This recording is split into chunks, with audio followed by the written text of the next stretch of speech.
Hey there. It's been a while, and this is episode number 99 of the Everyday Marksman Podcast. And that means I've been at it for a couple of years. I know I'm not the most consistent person in the world, but I have made it to number 99. So stick around to the end, and we're going to talk about what to expect for episode number 100, and then where we're going beyond. Come by the website, everydaymarksman.co. There you'll find today's show notes, as well as our YouTube channel, podcast episodes, all of the articles, our community of marksmen, all of that great stuff. I've got a lot to say this time around, so let's get going. And I'll start by saying I like simple. Despite my tendency for diving into the weeds of things, I very much prefer to distill things down to simple rules or simple principles for success.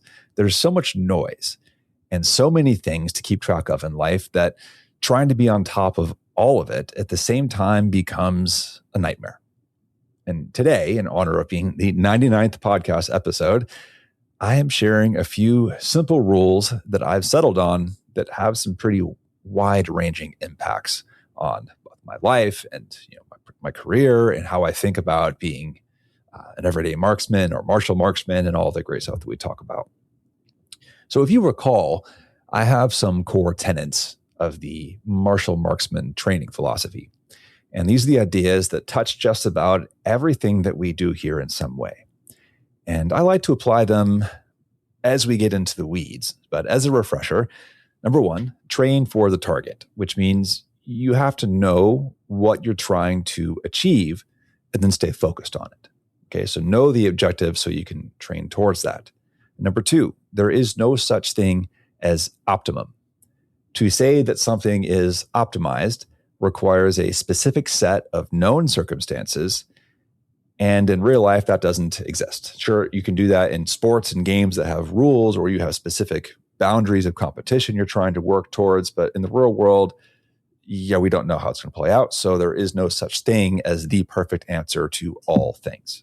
Okay, number three is embrace simplicity. That true mastery is expert execution of the fundamentals.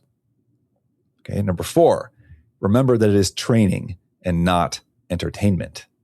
Training is supposed to be hard and boring sometimes. Either love the results or learn to love the process, but don't focus on being entertained by the process. Okay, like that's how people get themselves into bad grooves. And number five, play the long game. It is more important to make smaller incremental progress safely and consistently over time than taking huge risks on big surges of effort, right? So if you get yourself injured or you set yourself back financially, mentally, whatever, to try and achieve a short-term goal, you are not actually helping yourself in the long run. So what I'm about to talk about is a series of beliefs that I think nicely complement, if not build on these philosophical ideas. So let's get to number one. The first thing I believe is that simplifying strength and health is the bare minimum. Okay, I have a lot of articles and podcasts where I've talked about ways to measure your level of fitness. And recently I went so far as to develop an entire spreadsheet calculator to figure out what is your ideal numbers and body weight and this, and how do you train your cardio? So you can find a link to that in the show notes. And the goal was to help you set targets along this journey. And while these things are one of my passions, even if I'm not really the best physical specimen myself, I enjoy nerding out over it. I like data. I like spreadsheets. The more I think about things, the more I see value in providing simple goals and metrics to aim for, to give yourself a check in life. So here's one that I think serves as a fantastic guideline. Take your height in centimeters and subtract 100. This should be your target weight in kilograms, give or take about 5%. So here's an example. I am 6'1", 73 inches. So looking up a quick converter, that gets me to 73 inches is 185 centimeters tall. Subtracting 100 leaves 85. So 85 kilograms to pounds, that's a 187.4 pounds as an ideal weight, air quotes. Now, given that range plus minus 5%, that means anywhere from about 177 to about 197 is fine. But here's the catch. is that you should aim to achieve this while having your abdominal circumference, so measuring right around your belly button, that is 45% of your height or less. So for me, 0.45 times 73 is 32.85 inches. So all that to say, if I should using this guideline, I should aim to be anywhere within 177 to 197 pounds while maintaining an abdominal circumference of 33 inches or less. And I have gotten way more specific than that in the past. That's just how this rule works, bypassing all of the other things we might have out there in the world. But why does this work? Well, the trick in the height in centimeters, minus 100, has been around for a long time. It's mostly been European fitness circles, obviously, because they're using metric. It works because it forces you to balance overall mass against body composition.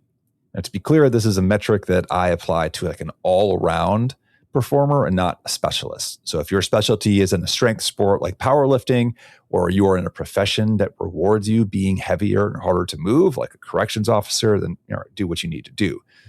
Most of us are not doing that. And it's easy to lie to ourselves. Okay, I can't tell you how many times I have gotten pushback about my suggestions over like ideal weight because the perception is that it's too small. And the kind of men who pursue strength at any cost will indeed be bigger and heavier, which helps them push more weight. But it also comes with many other negative side effects to health in the long run. And remember, we want to play the long game. So those health effects include blood pressure, joint wear and tear, sleep disturbances, and other downstream effects. And I think it's more important to be an all-around athletic and healthy, fit human than it is to be maximally strong in isolation. Now, don't take my word for it. Let's take a look at some of the top athletes in the world. And for this, I like to look at the decathlon. So success here means having a very good balance, a variety of events from running to sprinting to jumping, lifting weights, and throwing. And this kind of mixed capability is what I would expect someone who is in a martial marksman kind of position. So I have a list here of some of the top decathlon athletes in the world. Leo Neugebauer, he's 6'3" and 190 pounds. So 191 centimeters, and that's 86.2 kilograms. Sander Skotham, 6'1", 176 pounds. Jonas Erm, 6'6", 194 pounds. Lyndon Victor, 6'3", 196 pounds. Harrison Williams, 6'5", 195 pounds. Simon Ehammer, 6 foot even and 176 pounds. Damian Warner, 6'1", 183 pounds. And I could go on, but the data keeps showing the pattern here that the average height of a competitive decathlete is 6'1" 3/4, and the average weight is around 183 pounds. Now, granted, competitive decathletes are also select for certain body types of height and weights, but I think the principle is holding pretty true here. You also see it in other sports. So if I look at Shaun White, who's a snowboarder, he was 172 centimeters tall and 70 kilograms. Novak Djokovic in tennis, 188 centimeters, 82 kilograms. Lionel Messi, soccer, 170 centimeters tall, 67 kilograms in weight. And Magnus Midtbo, who's a rock climber, 174 centimeters tall, 72 kilograms in weight. So you can see they're all generally following this guideline here of your height in centimeters minus 100, give or take 5%. Okay. Now I chose the abdominal circumference at 45% of height because it's a good measure of leanness. The current recommended guidelines by the medical community is to keep your waist under 50% of your height to minimize these health risks. And even the U.S. Army has picked this up recently as part of their fitness tests. I'm suggesting 45% for two reasons. First, it gives you a buffer zone to work with if you indulge in certain parts of the year, like Thanksgiving or Halloween or holidays. Second, a 45% waist to height ratio generally corresponds to body composition somewhere of 12 to 18% body fat. And if you recall, I generally recommend men aim for 12 to 15% as default. No, I am not there myself. I'm working on it. In the show notes, this article you find at everydaymarksman.co. I did post a whole reference table so you can just see based on height in inches, feet in inches, where I would point out for things like ideal weight and waist circumference. So you can find that all on the website. Now, by pursuing this metric, again, the goal here is not just the endpoint, it's the pursuit of the goal. And by pursuing the metric, you are naturally doing two things. You are working to keep your body composition low, or at least moderate and healthy, while also building your strength and muscle mass. And this has cascading health effects such as higher testosterone levels, better sleep, improved mental health, and just about overall better quality of life. So saying it is one thing, doing it is another, which leads to the next belief and the absolute necessity of doing hard things. There's a story, I don't know how true it is, but about British mental hospitals during World War II. And as the German bombings of London intensified, the symptoms of many of these mental patients reportedly began to dissipate. They became more focused, clearer, and functional. They even began leaving the facility to become helpful, productive members of society in the face of adversity. The change was temporary, but it illustrates something important about how human mind responds to real challenge. When was the last time you went out and sought hardship? You intentionally set out to do something genuinely difficult. Not a work project or something that was forced upon you, but something that you specifically chose to pursue because it was hard. My friend Justin from Swiss Silent Deadly recently turned me on to a book called The Comfort Crisis by Michael Easter. And he echoes this idea that I've been getting at for years, but puts it in a more elegant way. Our modern lives are far too comfortable, and it's destroying our mental and physical health along the way. Human history is filled with hunger, loss, environmental stress, and a constant need to survive. And our bodies and our minds seem to function best when we experience short, intense bouts of stress, followed by recovery. It's the same principle as lifting heavy weights. You expose yourself to stress, struggle against it, and grow stronger so that the same load becomes easier the next time. It applies to all kinds of discomforts that we could take advantage of, even shooting skills. Without enough of this kind of stress, which we call eustress, which is good stress, our psyches start lowering the bar for what counts as an emergency until we increasingly treat minor problems as catastrophes. So the most direct way to approach this is to pick a difficult goal and organize your life towards achieving it. It could be signing up for a Spartan race and training for it. It could be committing to a year of consistent Brazilian Jiu-Jitsu training, or tackling a serious fat loss transformation, or trying to get an expert level in bullseye shooting. Maybe you want to compete in a multi-day ruck or a hike, or spend a week camping in austere conditions with minimal gear. It all starts by simply choosing to do the harder thing. Sacrifice a bit of comfort in the name of your personal growth and potential. And that gets to another problem, and I think is the next rule that I'd like to keep in mind, is that most, air quote, content solves the wrong problem. A huge amount of training advice and gear reviews and tips that we consume every day is designed to solve a different problem than the one that we think it does. Whether it's a new optic, a specialized supplement, or a fancy training program, a new gun, or whatever widget, the content we see online and in print is optimized to get us to spend money. It's not necessarily designed to be purely helpful. That doesn't mean that advice is useless, but it does mean that the incentives rarely align with providing the highest leverage improvements to actual performance. To realize that all of these content producers, me included, but especially the big ones, are businesses. The fundamental purpose of a business is to make money by selling something or providing a service.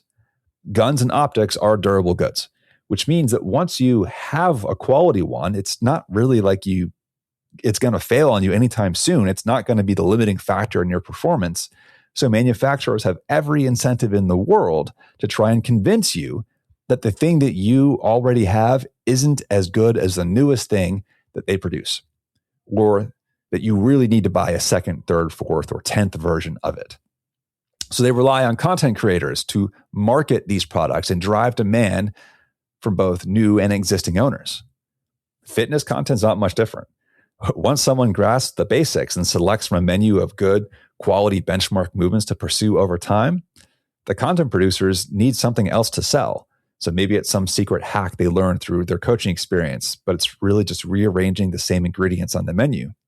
Most of the time, real progress comes from doing the boring, unsexy fundamentals: dry fire, consistent range time, sleep, protein intake, deliberate practice. These things don't require buying anything new, and they don't generate much content or engagement, so they rarely make it into your algorithm. So instead, we're shown solutions that feel productive, such as new gear, new protocols, new systems, because those things can be packaged and sold to us. The result is that a lot of people end up really well equipped and well informed, but not necessarily any more capable. Now, I've fallen into this trap myself more times than I can count. It's easy to feel like you're making progress when you're researching the latest piece of gear and trying out new methodologies. The harder and usually more effective path is simply to double down on the basics you already know how to work. Which gets to this challenge that I've been seeing lately, especially amongst other content creators, is called the audience capture challenge. I mentioned that most of the big content producers are businesses and they need to make money. One of the best ways to do that is to give your audience what they want so that they continue coming back to you for more. And like it or not, people in the shooting world love to read and talk about gear across the board. The articles and niches like mine that draw the most eyeballs are those about guns and gear.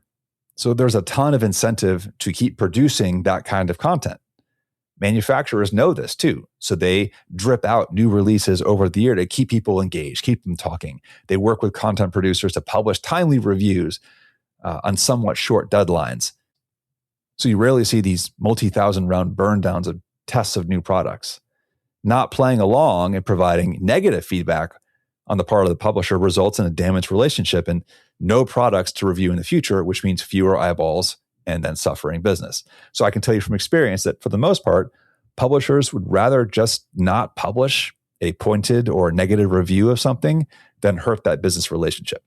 That's how gun magazines got such a bad reputation for everything is new and amazing. You never saw the things that didn't work out. Again, I'm saying that from personal experience because I have written print articles for magazines where I had a gun review not go well and they just didn't run the review. I wrote the whole thing up. They just didn't publish it. We sent the gun back to the manufacturer and then they just fixed the design later. But that was that. Now, at the same time, I have tested enough gear and firearms over the years to form some fairly strong opinions about what actually matters. And that gets us to the next rule. Most things are really kind of the same. So buy what you like.